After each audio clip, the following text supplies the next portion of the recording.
Good evening, everyone, and welcome back to the Elite Insight, your AEW pay-per-view post show here at BC WrestlePod. My name is Mikey, and joining me, as always, is my good friendo and partner in crime from this past weekend. Benny is in the house. Happy to have you here, friend. Lots to talk about, really good stuff to talk about for sure. Oh, 100%. This was easily one of the top 5 AEW pay-per-views. It was a fun watch along, even though it was infuriating on my end. But let's rock and roll. Yeah, it was a blast this Sunday. Benny and I did a live watch along for Double or Nothing, and we have lots to talk about. So before we get into all of that, though, really quickly, we go live a lot of the time during the week. We have social medias at BC WrestlePod. We have merch at our shop, bcwrestlepodshop.fourthwall.com. And last but certainly not least, we have a coffee. It's going to help us pay for pay-per-views, especially going into the summer season, y'all. It's about to get crazy. But I'm excited. It's going to be fun. But yeah, so without further ado, let's just jump into it. So AEW Double or Nothing took place Sunday, May 24th in Queens at the Louis Armstrong Stadium, which is a tennis stadium, which is really cool. And I thought they used the venue really interesting ways, especially during Stadium Stampede, which we're going to talk about that because there's some scuttlebutt according to the reports about AEW going to be paying some fines, but that is okay because they gave us fun and people need to chill. So I want to say that having some time to sit with Double or Nothing for about 24 hours and process everything, I agree with my friend Benny's statement that this is easily one of like a top 5 pay-per-view in AEW's company history. Everything hit a lot of it, and I'm excited to see where the summer leads. AEW did what it needed to do. It wanted me to stay tuned for the summer. I still have questions though, which we'll get into some of those. And that doesn't immediately fix all the issues that I have with AEW currently at this moment. But you know what? I'm willing to give them more of a chance now after the show. So let's just get into it. We're gonna quickly go over 0 Hour because this was also jam-packed with some stuff as well. So I want us to begin. Of course, we have the buy-in, which was hosted by Renee Paquette, and then newly got his official graphic during the show too. Mick Foley is hashtag All Elite, so Mick Foley is officially in the fold, and I cannot be happier. Yeah, I'm so glad that Mrs. Foley's baby boy is here, right here in All Elite Wrestling. I love that. I love Mick Foley. And according to what some reports were stating, because they didn't waste no time, Mick Foley has officially been added to the roster page underneath the commentary team. So it seems that we might be getting Mick Foley rotating in and out with commentary, which makes me excited. Oh, yes, please. Anything to keep Jericho off of commentary. Oh my gosh. And also Taz. You know what? I have actually missed Taz in some capacity. Still don't half the time though, I'm like, Taz, shut up. What's that, Mikey? You don't like mean people being mean? It's not even that. It's just Taz just like, I'm gonna stop myself because I'm gonna be a good person today. I stopped myself because I was gonna say something really good, man. mean. I was just joking around. Nah, it's all good. I stopped myself, but then I'm gonna say it anyway. So it's just like Taz is really great. I just wish he thought through some of the words that come out of his mouth. And Nigel's got that problem too. Oh my gosh, Nigel, I love you too, but I kind of give you a pass because you British. So I was like, all right then. All right, so yeah, Mick Foley is here. Excited. Let's get in quickly to these 0 Hour matches. We started off with a 5-minute tag team, eliminator match. Divine Dominion versus Zeta Steel and Viva Van. For a thrown together tag team, they worked pretty well together, Zeta and Viva. I actually like them as a team.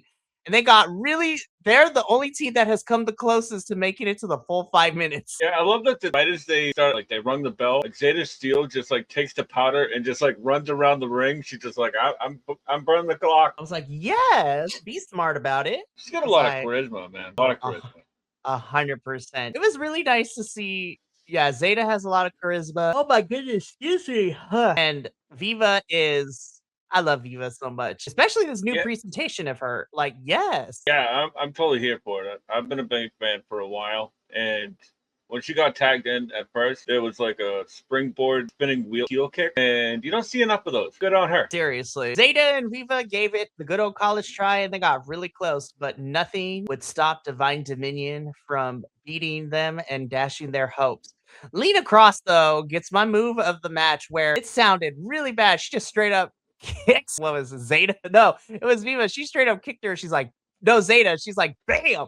Where Zeta's just like celebrating, and then Lena just comes out and like pump kicks her in the face. So it's like, oh, Lena, damn girl, you got long reach. Yeah, Lena Cross is one of those people that because she's only been here for a cup of tea, but she's really really good, and I'm looking forward to people seeing how great she is. Oh, absolutely. I am here for Lena and Divine Dominion in general.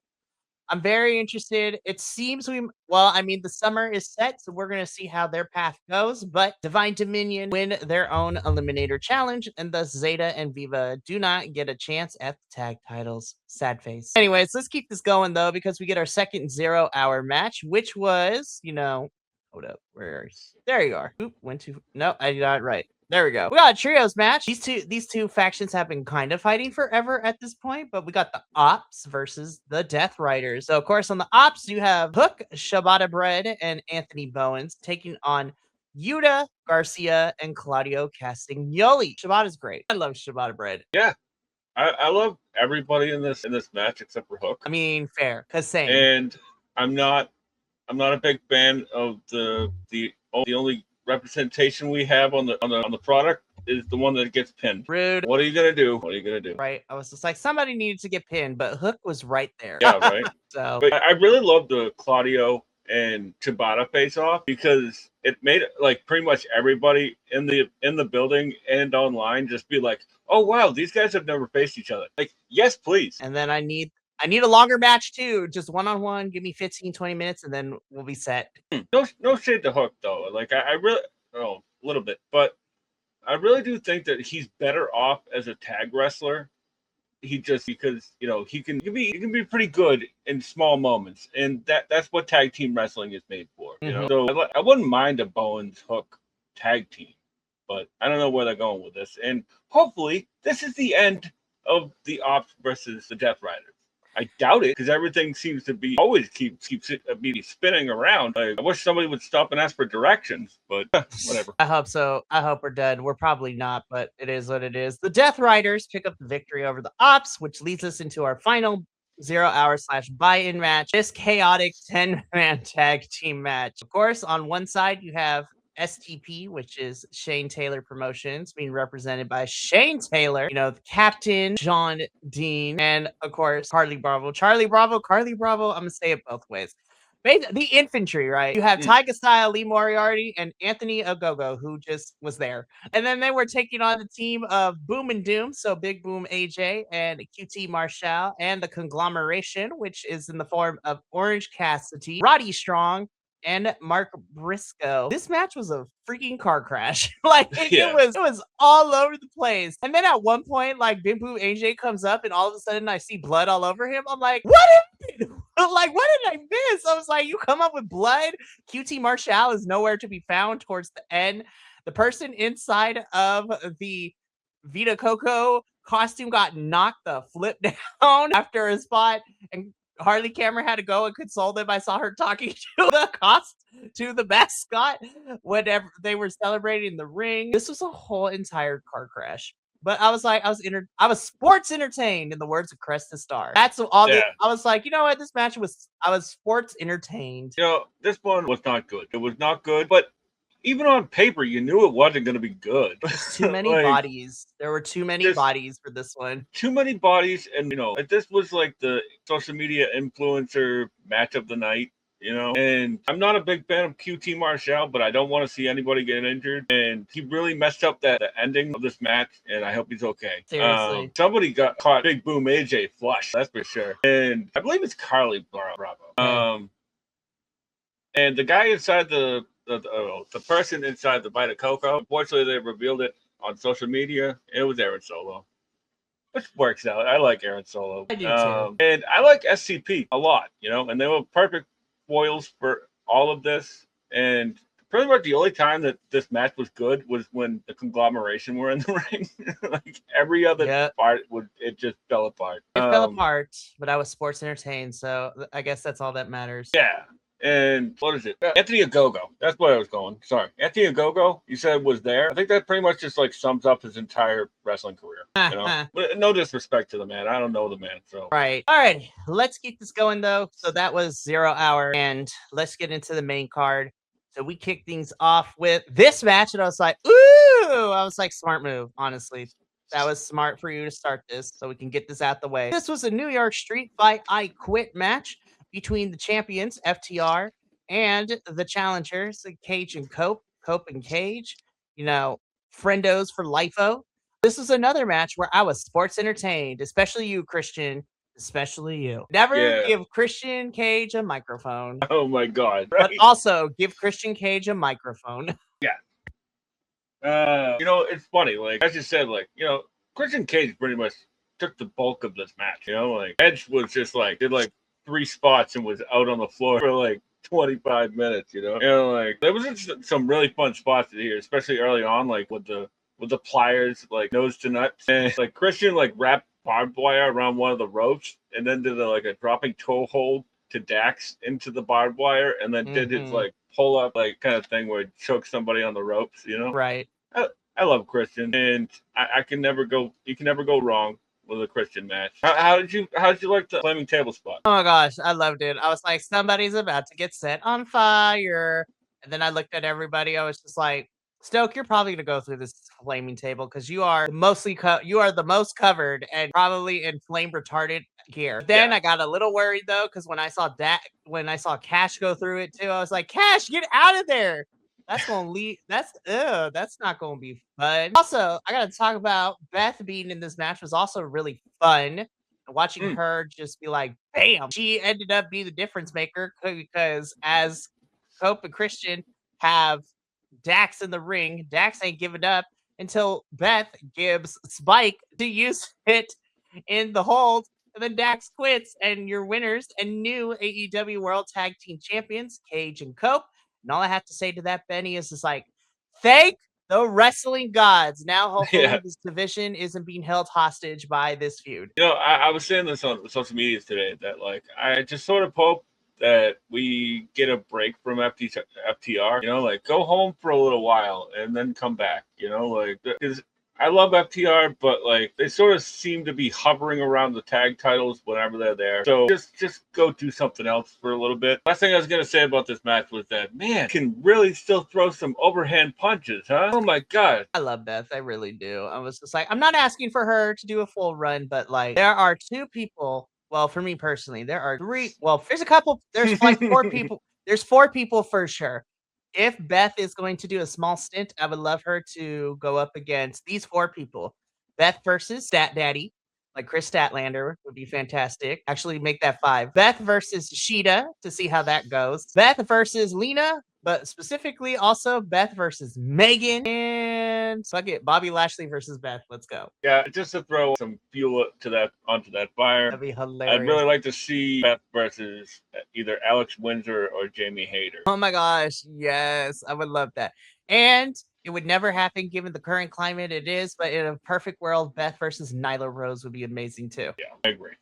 Show. We love you, Nyla. We love you, Nyla. You're doing great everywhere else. I just wish that the political climate wasn't being so nasty to you because you deserve better. But you're entertaining me all over the place, though. Anyhow, we got new champs. Hopefully, this means fresher feuds, and we can actually have Cage and Cope have a decent title reign. Doesn't need to be super long, and start putting over. I would say put over Jet Speed, but we might. You know what? Bust it in the brain. That's where my mind's at now. We'll explain why when we get to our main event. But let's keep going though. So we get into our second match of the main card, and if you didn't hear me before, banger, 10 out of 10 stars, no notes. Damn. You know, they always say that the second match on the card is like a death spot, right? But not for these two. Not for these two. And as we said on Sunday, that this was sort of like a 3-act play. Pretty much any of the times it was just like watch for the drop kick. You know, it's like any Okada match.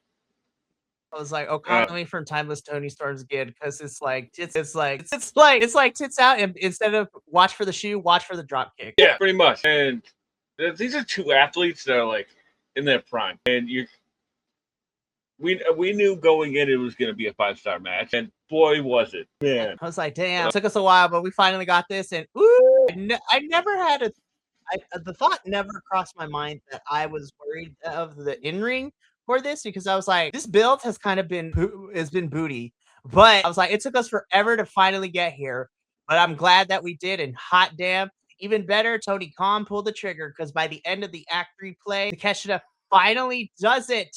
He beats Okada and is your new AEW International Champion. And Tony Khan, if you have this podcast bugged like I think you do, not really, but low key maybe, let Takeshita go on an Orange Cassidy run where he's just fighting anyone and everyone after what seems to be this feud, because after the match, Takeshita is celebrating in the ring with his championship. The Don Callis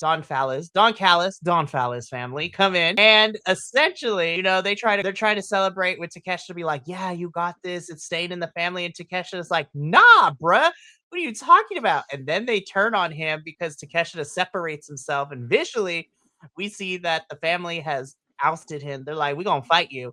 And then all of a sudden we hear the familiar music of Proto Star. And I was losing. I mean, you were there. We were losing our absolute mind. I'm like, oh my God, he's back this quickly. Oh, Yeah, I was like, damn, stem cells do wonders, apparently. Yeah, I was just gonna say, like, I guess it wasn't too bad, and I'm happy he's back.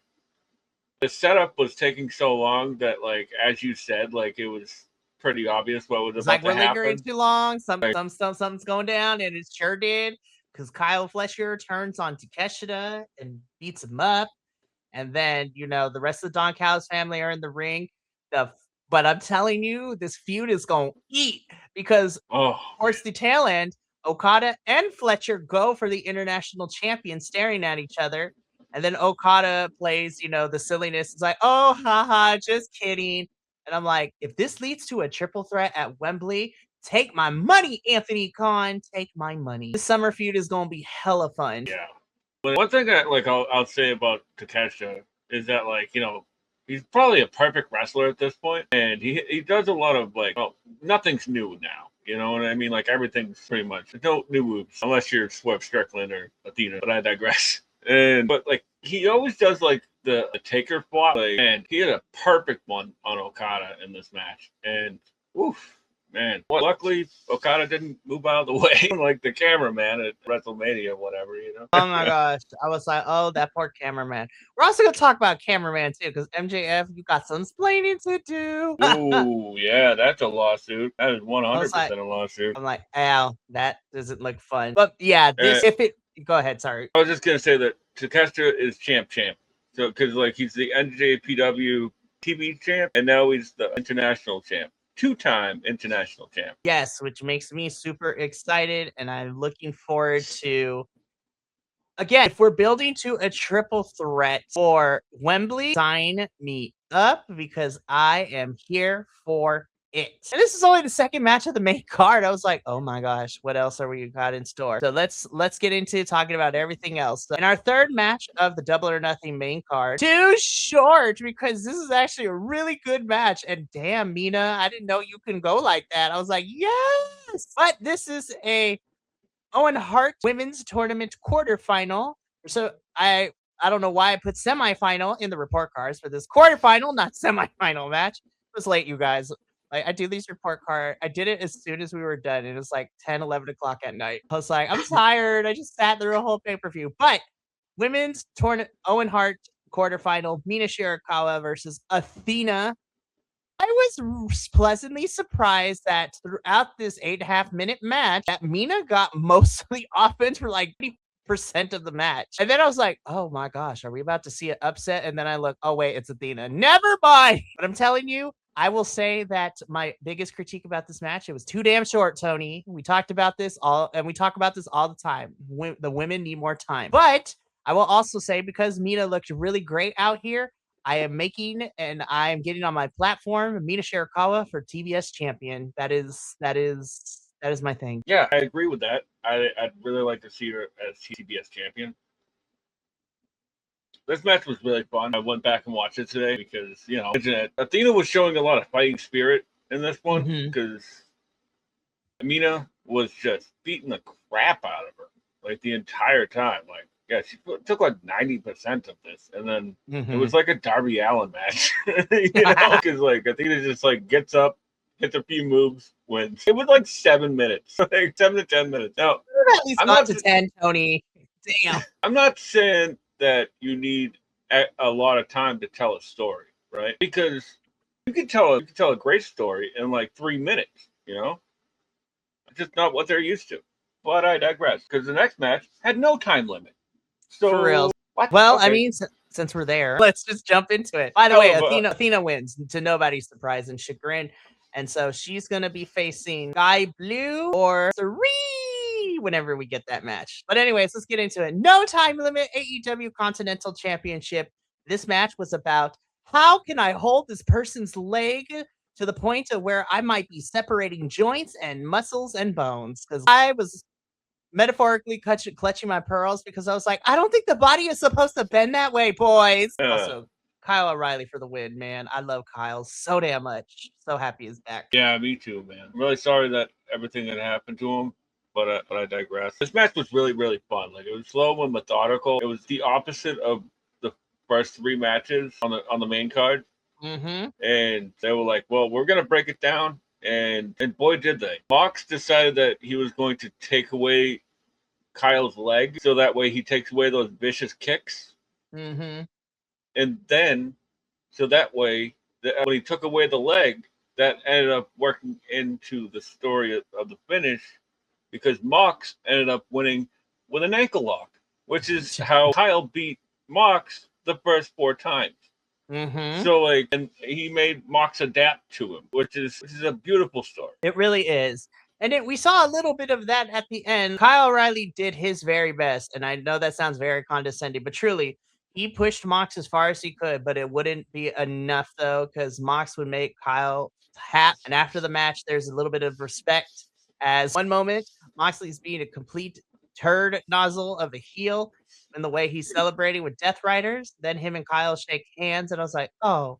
And then he goes back to being a turd. Yeah. The switch and watching it in real time, him switch from heel to slightly kind of leaning babyface to back to heel in real time was insane. Yeah, I think I said this on the watch along, that like I really like this version of Mox, because like he's trying to get the best out of everybody, and he's tweaking his character to what that person needs to be pushed to be better. Mm-hmm. I hope that makes sense. And I'm glad that finally we as fans who have been watching this Death Rider saga, like, we were in so much murky territory. We're like, what are we doing with them? Where are they going? Like, we're kind of just here.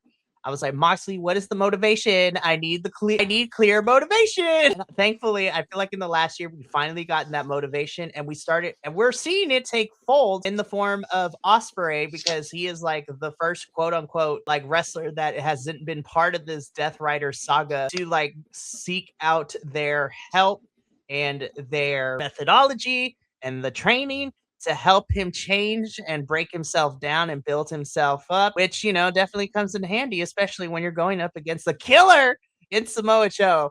I'm gonna do this because I was like, yes, this match freaking ruled. This is another Owen Hart quarterfinal match, this time for the men's tournament. Will Ospreay versus Samoa Joe. Oh my god, this was a banger. Watching Samoa Joe and Ospreay just go ham was awesome. I loved it. Yeah, this one was clearly a dream match for both of them, and everybody watching pretty much. Will Ospreay had hit Joe with a Styles Clash, right? Mm-hmm. At one point in the match, and Excalibur, without missing a beat, goes, Joe must have PTSD from his past. Oh my god. I was like, ooh.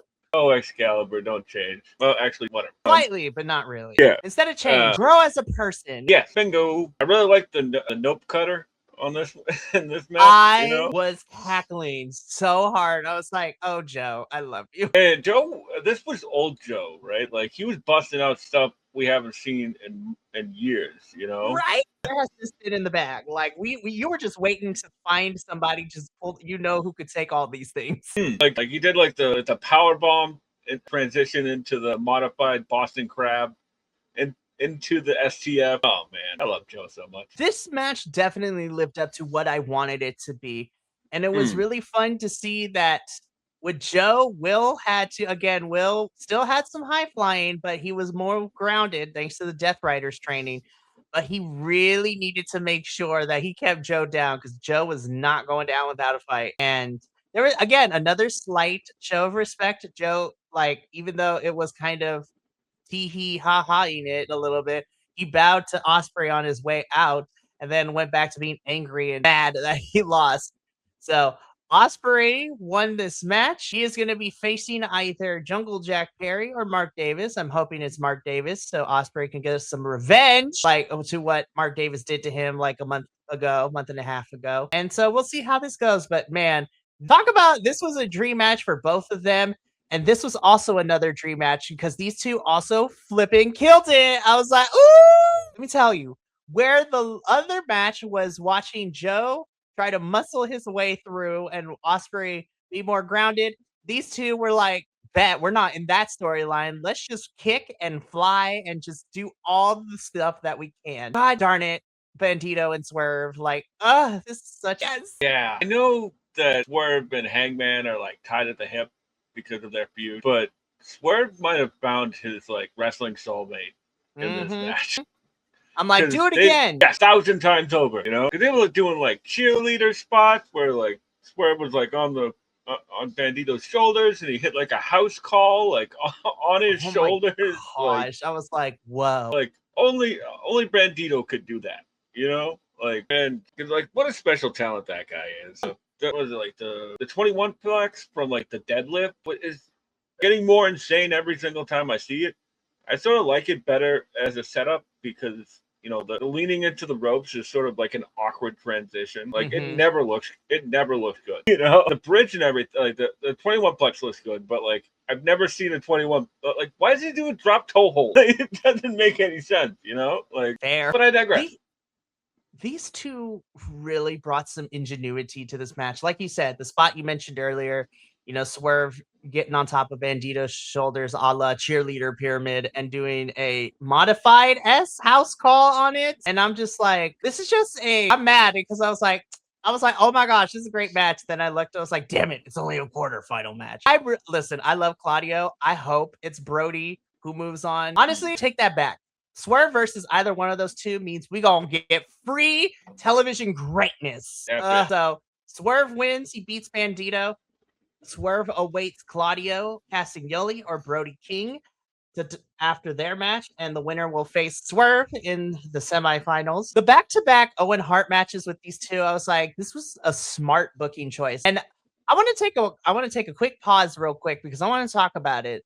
So 0 Hour, I was sports entertained. So I'm mostly talking about the main card from what opened up the show to this point of the show. I don't know if Tony Khan had somebody talk to him, but the order of the matches to me personally matters because you want it to be a constant crescendo, not like goes strictly up and down because everybody's going to be tired and the flow is just going to feel awkward. Up to this point, the flow was so good and everything was well paced out and what happened and, you know, any post-match shenanigans, like, I was like, normally I'm tired because excuse my French and the saying, but half the time I feel like AEW pay-per-views by the midpoint we kind of blow our load a little too early. And I was just like, you gave us all this craziness and now I'm tired and we still got like another half of this card. I was not tired at any point during this show. Yeah, it was like super card a couple weeks ago. Like after the Outrunners, the Castle Runners, as I like to call them, won the trios, the 6-mans. Like I was like, I'm done. Like we could just end it right there and call it a day. Yeah, right. And the matches afterwards were great, but I was like, damn, we still got like another hour to go. Duh. Yeah, exactly. I completely agree. Like it felt like it just flew right by. And I was like, Tony Khan, whether it is you or somebody else helping you with this, and all the other promotions out there that we cover, say this all the time. Match order matters, whether you think it does or not, in my personal opinion. Because the flow of a card is going to help your crowd stay engaged and stay invested. So, I completely agree. And the only thing I'll say about that is that, like, I know it's like tradition that like the world title goes on last, right? It doesn't always need to. Like, it's whatever the biggest match is should be the main event. You know. I still hold to this day, even though we're about a year away from it, I still hold that the Hollywood ending match should have main evented Revolution last year. Oh yeah, I completely agree. That It was was a the fumble. biggest and hottest story during AEW that time. And y'all gave those women 10 minutes and they knocked it out of the park by shortening the match. And then the main event was a wet fart of Cope and Moxley. Yeah, but you know, guys get a headline. You know. But we digress. We digress. Swerve wins. This match rolled. We move on to our next match. Yeah, Honestly, speaking of women, honestly though, Tony, I'm really glad that you put this match before Stadium Stampede. And I don't want to say that the other two matches didn't steal it, but the other two matches, Osprey and Joe and Swerve and Bandito, they were really fun, really exciting, but it didn't suck my energy out. And the crowd was still behind this. And let me say something. As much as I hated the build getting here because I was just like, oh, okay, we're just throwing these four. On paper, it should be fun, but damn, I wish we got some more cool story. I feel that these four heard us say that and they're like, okay, hold my beer. And we're just like, bell rings, go. Damn. Very much so. Like I get it. Like there was no story going in, right? Like the story going in was between two people who didn't have the belt, but and they're running back Tekla versus Hater for another time. Yep. But I'm not all down on this. Like I actually thought that this was one of the better matches of the night. 100%. And I was worried because I'm like, I love these four women. I don't know how they're gonna work together. And they shut me up real quick. Yeah. And one of my biggest issues is that like I'm not a big fan of four ways. It's just that like it's always like 2 in, 2 out, 2 in, 2 out, you know. And somehow they worked around that. Like AEW's been really working on this formula where like it's still the action is still going. All four people are wrestling, you know. And man, Hater versus Chris, we need that match on a pay-per-view. The little bit that we got in this match made me excited. And to your point too, like it was really fun. The match started and immediately Jamie, Chris, and Sheeta immediately began stomping out Tekla. They're like, "Oh hell nah!" And they stomped her out like Tekla owed them lunch money. They're like, we know what this is. We're gonna stomp you out because you're gonna be an issue. And then yeah, we got some really fun matches between all four of them. The closing sequence was also a lot of fun too. Chris had it ready, had the win, but Sheeta hit her with the kendo stick. Jamie Hayter takes her out. Tekla pins Stat, and again, it sets up Jamie and Tekla for a little bit later. And we're getting Sheeta and Stat Daddy in a Philadelphia lights out street fight tomorrow night on the 3-hour Dynamite. So I'm like, this is gonna be fun. So I have to say, these four women definitely shut me up because I was already being a complainer at the beginning, and then by the end of this match, I was like, damn, this is really good, you guys. I appreciate y'all, and I apologize. Yeah, they definitely made chicken salad out of chicken shit. 100%. They made me eat crow, and that is, I am man enough to admit when I am wrong, and I like being proven wrong. I want my wrestlers to be awesome. This match was a lot of fun too. So at this point, we had some great wrestling matches. I was wrestling entertained, but Benny, this is the epitome of being sports entertained, and girl, I was sports entertained. This was so much fun. I could not stop smiling and laughing. And I was just like, by the end of this match, I was screaming at the top of my lungs, I love wrestling. Yeah. This had everything. Like, honestly, we had broken glass. We had tables. They gave me my tennis ball machine, which didn't work too well, but it was still fun. We had a cameo from Luther with the giant racket. Tommy Invincible showed up. Mark Davis, there was a whole food fight. Satnam Singh was mad at somebody. We had a bus crash. We had a shopping cart. Like, this had everything. We got Metallica music for the pre-tape intros. We got Metallica. It's like, what the flip? Also, watching Kenny cough up after smoking the cigar was funny in that pre-tape. And they're like, bro, don't do that. I heard somebody say the other day, like, it was anybody else, it wouldn't have worked. But it's Kenny, so like with his comedic timing, it works, you know. But like if there ever was a Stefan type match in AEW, it was this. It's like we got buses, we got giant tennis rackets, we got Leo and Bobby. Oh my god! And Janai Kai just sitting in the background watching a food fight, and it actually sort of made me tear up a little bit at the end when Jericho took out the table and put himself through it as an homage to Sabu. Yeah. That was incredibly nice little touch. And even Taz was like, "Oh my god, I didn't know he was gonna do that." Be like, Um, who's cutting onions over here? yeah, right. It's Jack Perry with a bag of them. One of my favorite moments though was Toa Leona forgetting whose side he's on and just being a monster and almost killing Clark Connors. This match was Oh man. nuts. Of course, I even forgot we even got a shillelagh spot. Like, Oh yeah, I forgot about that. there was so much happening. Now, Oh, according to some reports, though, the boys might get in trouble because the New York Athletics Commission were like, a big no-no. Be like, you're not supposed to fight through the crowd. I'm like, Tony Khan got yeah. money. He's fine. I don't think they did though, did they? I'm gonna be for real. I don't think they did. That's why everything felt probably like so cluttered and chaotic AF. Also, I have to mention because I was crying of laughter. Luchasaurus in a wig. Like when Andrade went to go take pictures with those two girls, and then he took the camera and did the thing with Andrade. Andrade sold it beautifully. I was laughing. I was sports entertained this match. The hot dang. This was so much fun. I'm gonna be a party pooper here. I don't like that spot at all. But we can move on. Okay. There's some, AEW has really gotten like really serious the past couple months, almost to a year. And AEW is great at haha, and we need more haha in wrestling. Great stuff all around. It's totally different. But you remember the Mark Briscoe Ciampa match from last Bro, week? the crowd was so behind when Ciampa, during that weird little commercial break, was attacking the chicken. I was like, his finishing move on the chicken. I'm gonna be honest, it didn't need to, but instead of Luchasaurus in a wig, imagine if Dalton Castle just popped up randomly and took the selfie, and Andrade realized it afterwards when he saw the picture. He's like, "What the hell?" Yeah, right. Or the Outrunners. That'd be hilarious. I like a little lowbrow humor like that. Luchasaurus in a wig, I was like, okay, I'm not mad. But again, I got my tennis ball machine. Even though it didn't work very well. The Luther cameo, though, was like, oh my god, yes. And he came with a giant racket. Never really worked out why I don't like it. It just seems a little homophobic. But that is very fair, and I can see that. Because, the Young Bucks and the Elite are not above being homophobic. So, just watch BTE. So, but I digress. I was sports entertained. Jericho, the Elite, and the Hurt Syndicate win. We are hopefully getting the rubber match tomorrow because we are getting Jericho and Ricochet one more time. Everybody banned from ringside. God, please let tomorrow be the final match in this feud. Oh, God, yeah. And, like, the Hurt Syndicate and the Demand is like, we still here.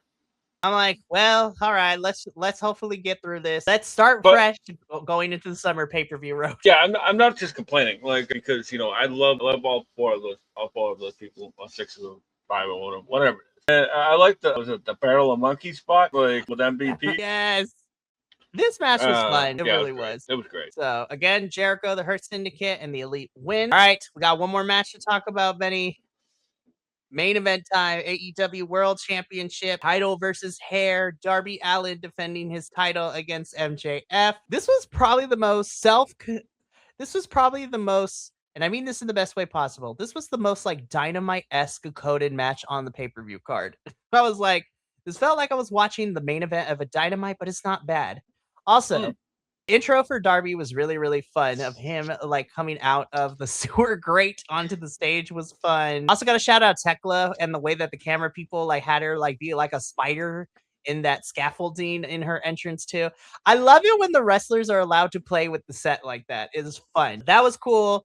And of course, MJF being MJF, saying that he don't give a F about any of the 5 boroughs. I was like, oh, damn. What a way to be a heel. I love that because, it's New York, so, like, he knew he was going to get cheered, so we found a way to turn him. He going back to the beginning of the night, he heard him getting cheered, and he's like, hold up. And he told Tony Khan, hold up, hold my beer. Let me go out there real quick. And he made them boo when he was in the ring with Mick Foley. So him and Mick Foley really helped the crowd be like, oh, no, MJF is the turd. I don't care if we're in New York. He's still your heel.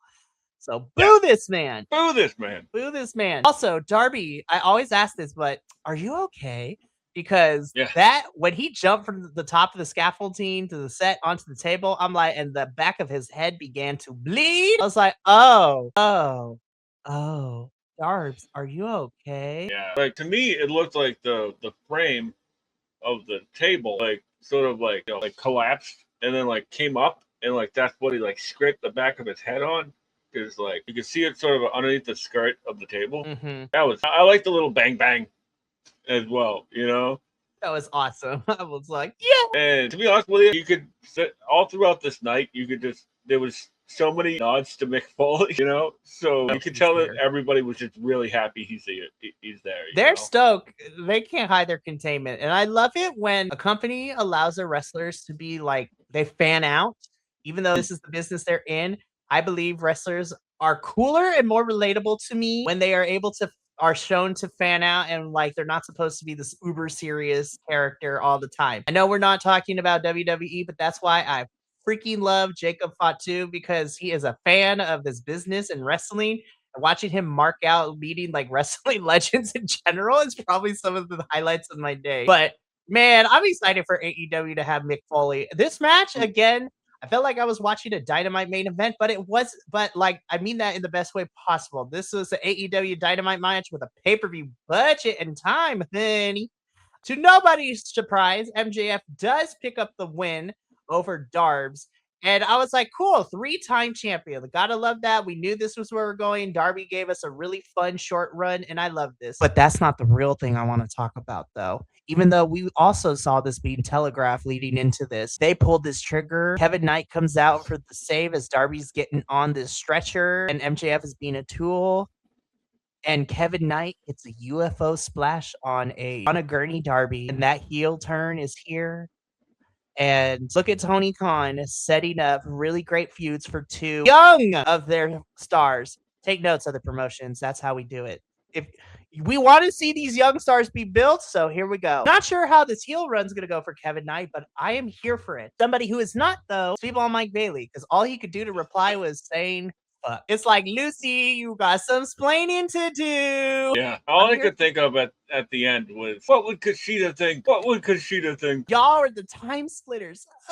Anywho. Well, the funny thing is, Kushida is also now okay. I will say this. Kushida is still a baby face in New Japan, but in MLW, he is officially a heel. He has joined with Contra Unit, so him and Ikuru Kwan have kind of teamed up a little bit, and I'm like, yes, please. Yeah, that makes sense. Like, I have seen him as a heel before, too, so, like, But no, but what would Kushida think? Like, one thing, like, that I noticed, like, this is just a random little thing that I noticed, like, halfway through the show, is that, like, the ring skirt had Burberry on it. I was laughing so hard because, like, I was like, when I saw that, I thought my mind was playing tricks on me. I'm like, nope, there it is. No, they're telling you all along, man. Like, and MJF came out with a Hana Kimura tribute jacket. Oh my gosh, I'm crying. Rest in power, Hana Kimura. Love her. 6 years gone too soon. She shouldn't have been gone at all, but that's a whole nother podcast. And this is why, really quickly, this is why I get after the IWC, because y'all need to treat these wrestlers better because you don't know what they're going through. And look what happened with Hana Kimura. I'm being so for real.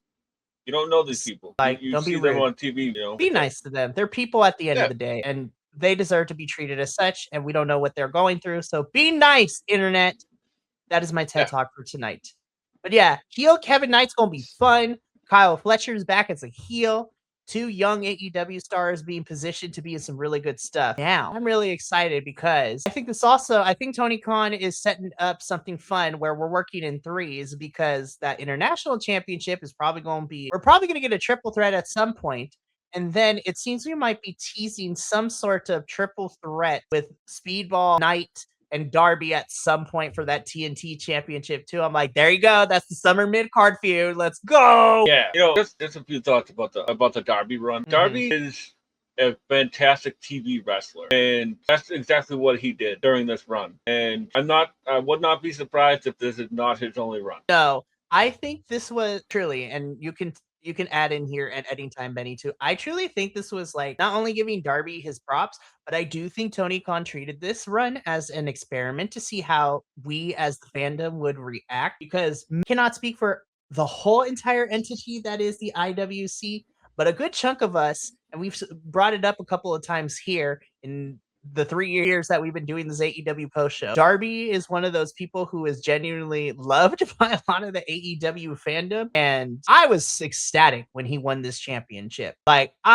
we all were. And I think Tony Khan wanted to use this short-term run to see if Darby not only could be a fun TV champion, but to see if a short-term run in general could work for the right person. And honestly, I think Tony Khan succeeded on both fronts. Darby as champion was so much fun. and the fandom was always behind him.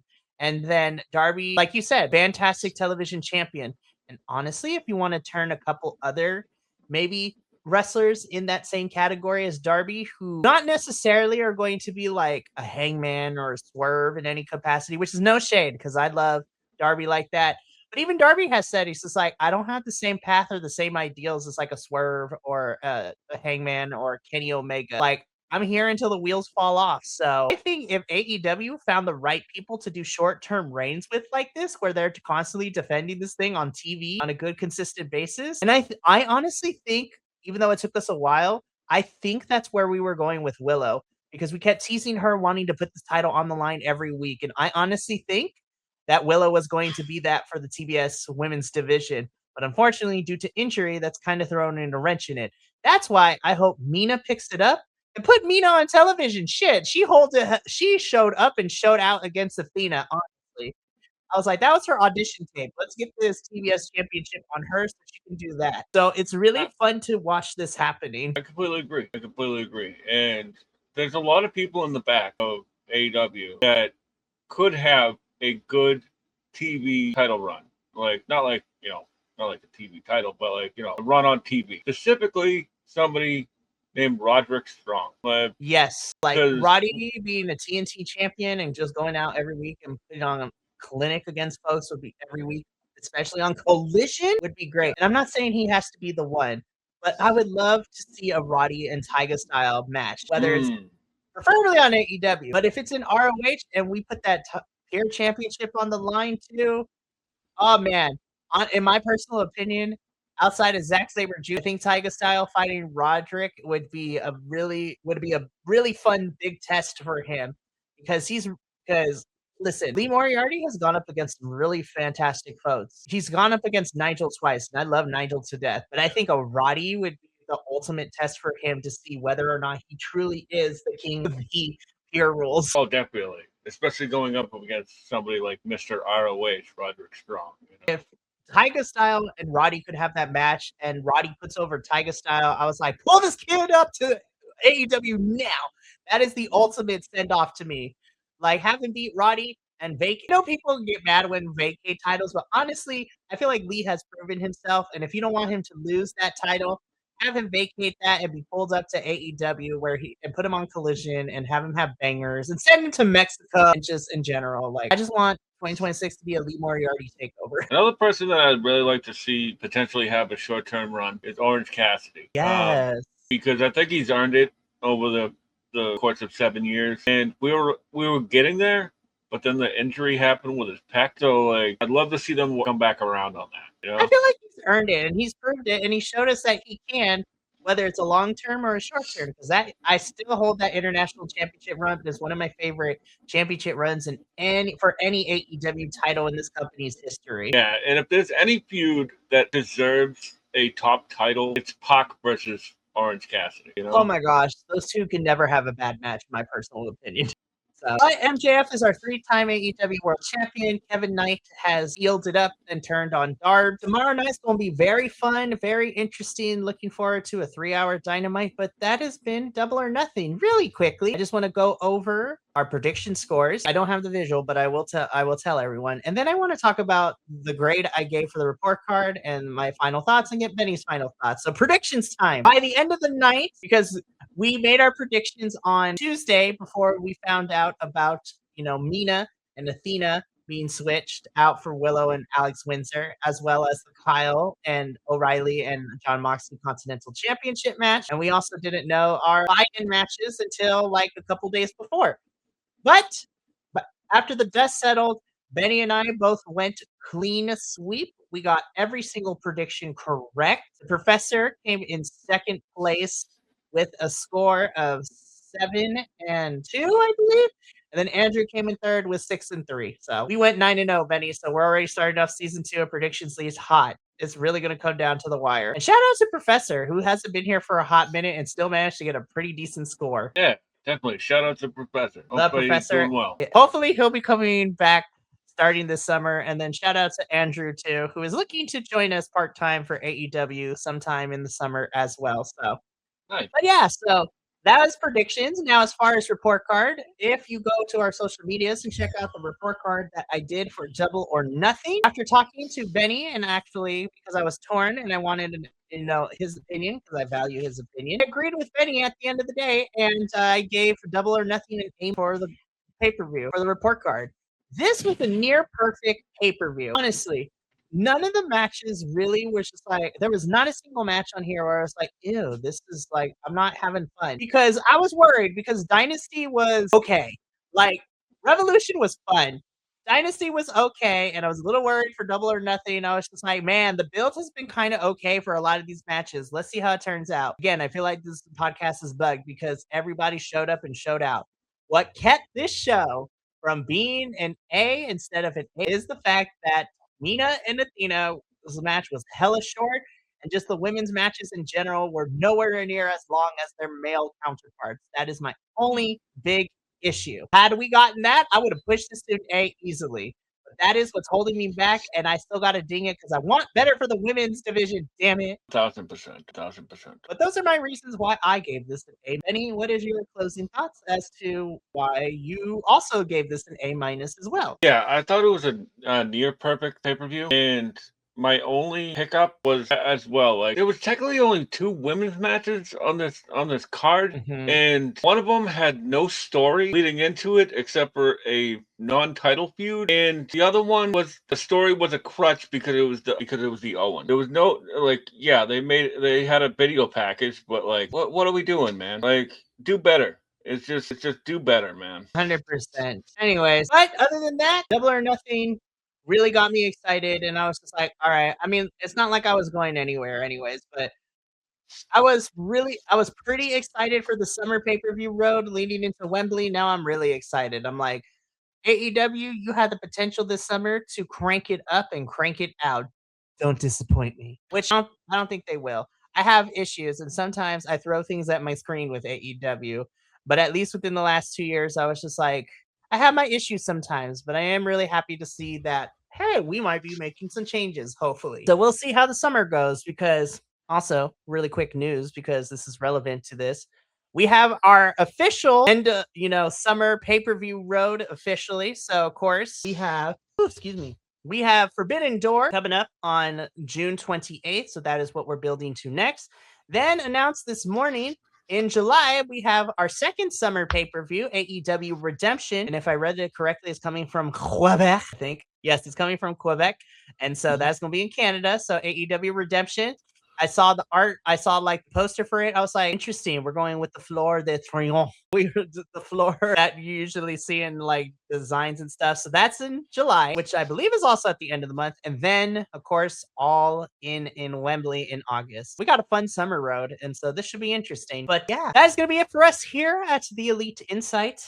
Me and Benny got to get up on out of here, but the remainder of the week is kind of mostly back to our regular scheduled programming, business as usual. So tomorrow night, doubleheader, NXT and CMLL. Then on Friday is TNA. And then Sunday, I will be here in the morning, not for my East Coast folks because they're in the afternoon already, but we'll be doing a live watch along for Clash in Italy as well. So, and then summer will start proper because all these pay-per-views and shows, and I'm just excited because it's been a minute, but we're getting closer. Also, like June stacked up, we got our next Eve show coming up, which makes me excited. We have Mystery Wrestling, like they took the month of May off, but it is back. We got 2 New Japan shows to talk about in June. Best of the Super Juniors and Dominion is happening too. Summer is starting off right, and I'm super excited. But from all of us here at BC Wrestle Pod, to you at home, remember to take care of yourself, love one another, stay biconic, and please take care of yourselves and take care of each other. It is hard out here in these times. Please show each other some love because I love you, and we want you to stay safe and healthy. But until next time, that is going to be it. So until the next one, sayonara, adios, and as always, peace. Thank you so much for tuning in to another Vibe Tribe production.